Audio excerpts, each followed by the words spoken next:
بعد اختفاء ليلى، بدأت الأخبار تتكلم عن اللوحة الملعونة. صحفي شاب اسمه كريم قرر يحقق في الموضوع علشان يعمل تقرير يكسر الدنيا.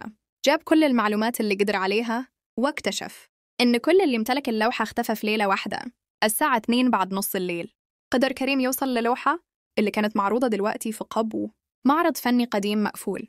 دخل القبو بالكاميرا وبدأ يسجل.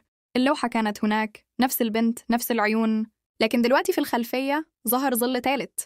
كريم حاول يقرب، وفجأة الكاميرا سجلت صوت تنفس مش منه. بص حواليه، مفيش حد. رجع يبص للكاميرا وشاف في الشاشة ظل واقف وراه. لف بسرعة، مفيش حاجة، لكن في التسجيل الظل لسه هناك. قرر يكمل التصوير علشان يثبت إن كل ده حقيقي. ولما بص تاني على اللوحة، لاحظ إن البنت فيها بقت تبص عليه هو تحديداً. سمع صوت هامس بيقول من جوه اللوحة: اكتب عني علشان الناس تعرفني. رجع البيت بعدها وقعد يكتب المقال، بس وهو بيكتب كل ما يخلص سطر يتبدل الكلام لوحده ويظهر مكانه جملة واحدة: الظل خرج. تاني يوم زملائه في الجورنال لقوا اللابتوب مفتوح والمقال مكتوب بعنوان غريب: أنا دلوقتي جوا اللوحة.